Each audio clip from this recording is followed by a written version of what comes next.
Are already lined up, so let's convene today's summit and allow me to introduce our distinguished guest before we dive into the topic. From London, joining us, Catherine Parrott-Shuckdom, a research fellow at the Henry Jackson Society.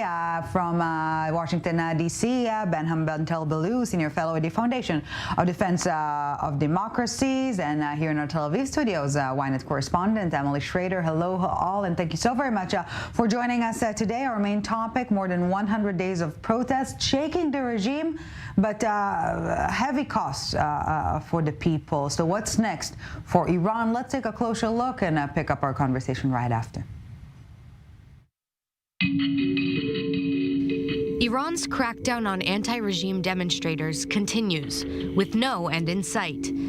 This comes after 2 executions last Saturday. The young men were charged with killing security personnel during the unrest.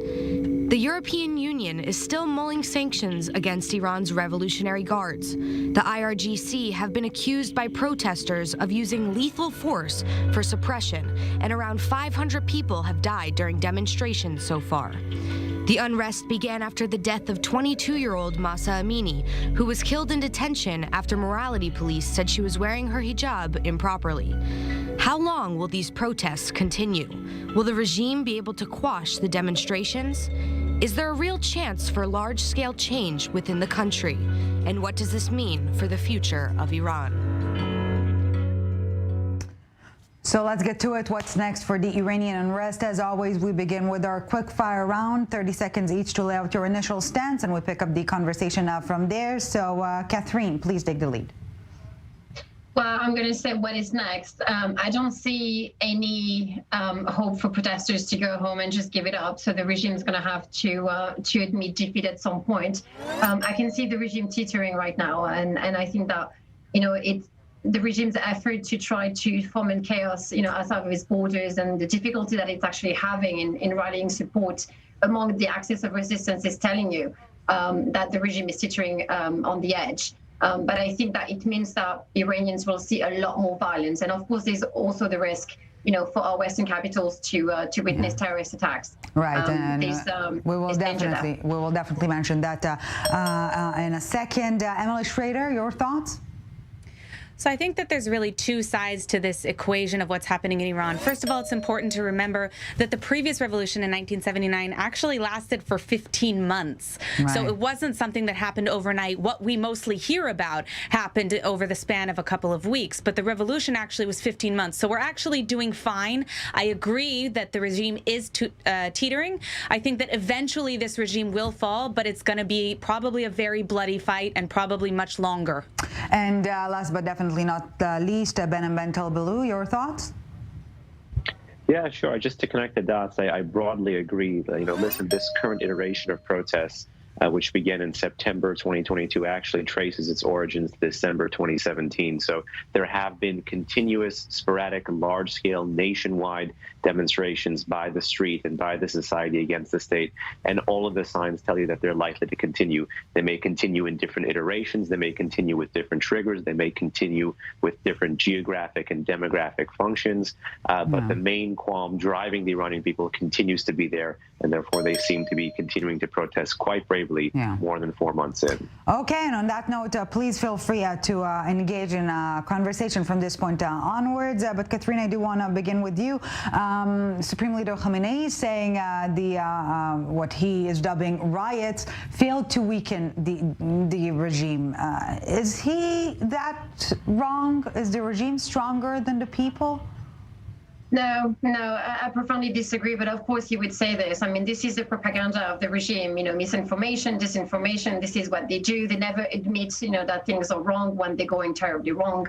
And of course, for him to admit again that protesters and detractors to the regime are actually gaining ground against him, would be a failure on his part, and he can't show weakness, especially when it comes to the axis of resistance.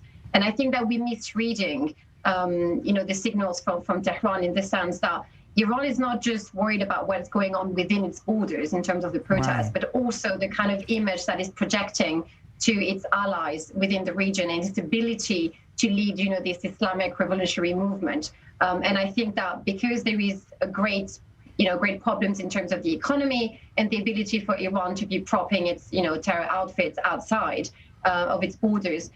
There's a fear within the regime that maybe outfits such as Hezbollah, the Houthis, and others will actually kind of distance themselves and go about doing it alone and not take their cue from the, which is a danger for the Islamic Republic, obviously. Yeah, no one wants to be on the losing side. Behnam, Tehran also accusing the West of meddling. Another very unsurprising statement, as Catherine mentioned, in regards to the previous one. But is he wrong?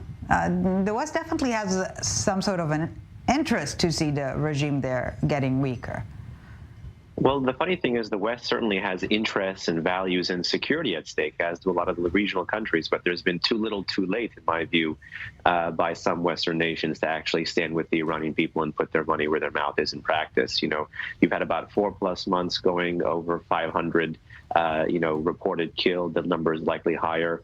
Over 18 to 20,000 jailed. Again, that number too is likely higher. And there seems to be in 2023 a focus on the executions, a focus on death row, a focus on the government of the Islamic Republic trying to weaponize its injustice system to continue to scare and deter protests. And that's really where the West should be adopting more prisoners of conscience, should be holding the regime accountable, should be expelling its diplomatic representatives from their capitals, downgrading ties with Tehran over this. And so it's actually missing an opportunity to actually stand with the Iranian people. So the regime, as Catherine said, always deflects, always projects abroad when they sense weakness at home.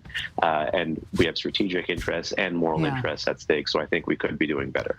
Well, we will be talking more about the Western action or inaction after the break. But Emily, you've mentioned it in your opening remarks. Where or when is the line between protest or protest plural and a full-on revolution?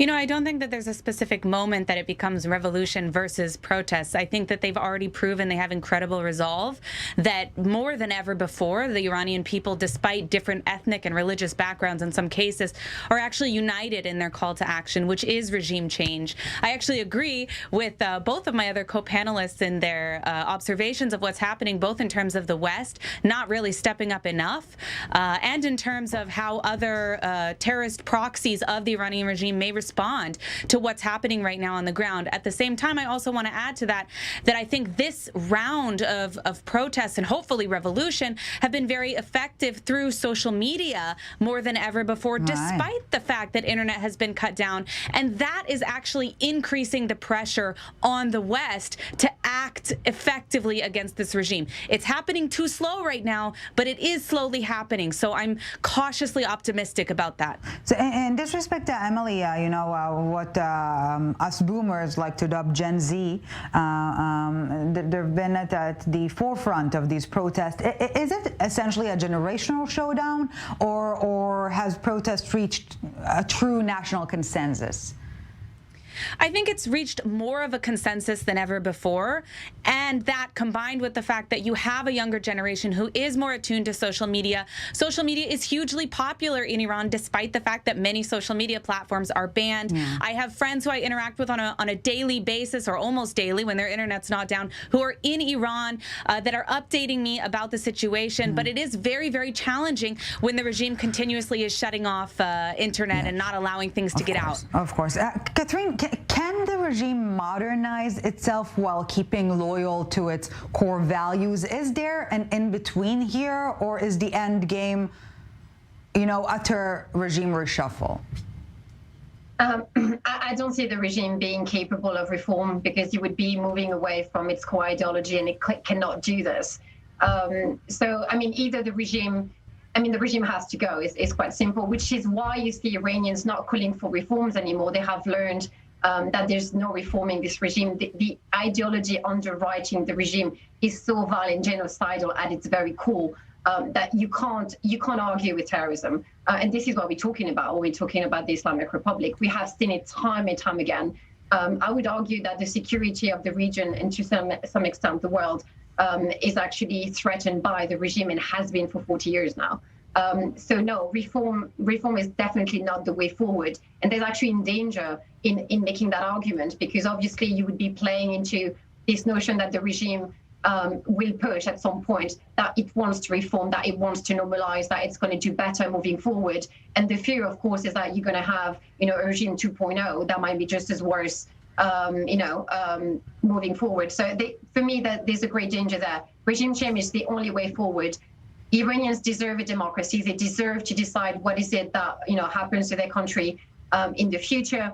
They deserve to have their human rights and civil liberties respected, and obviously, freedom of religion, and also to move away again from this genocidal narrative, arguing that certain people have been earmarked for destruction just because they are different and just because they don't abide by the belief system that the regime is pushing. It's outdated, it's antiquated, it's vile, it needs to go. We just need to take a quick look at Afghanistan, the Taliban 2.0, to see how vows to do better next time are diminishing by the second. Behnam, can the regime restore the trust of the people by faith, or restore power rather, by faith or only by force?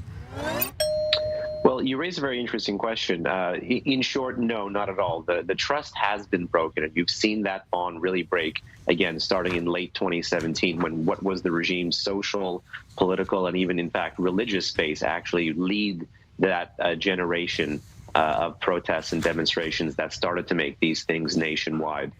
So no, the general trust, the bonds have long been broken. As Catherine said, the people have moved far beyond reform. This is entirely about revolution. It's just different iterations of a larger revolution that is unfolding. It could be weeks, it could be days, it could be years. But the point is that this process is already underway because those bonds are irreparably broken. What I would add as a footnote to what Catherine said, actually, is that there is something terribly modern about the government of the Islamic Republic's lethal apparatus of repression at home, the cyber repression, the nature of the violence, the selective weaponization of the media to spook people, to scare people. There is something terrifyingly modern about their authoritarianism. Terrifyingly modern. I'll take that. Okay, hold your thoughts right there, Catherine, Emily, and Behnam, because we're taking a short break. But when we're back, we discuss the international community acting enough, not acting at all. Don't go anywhere. A few minutes break, and we're back with part 2.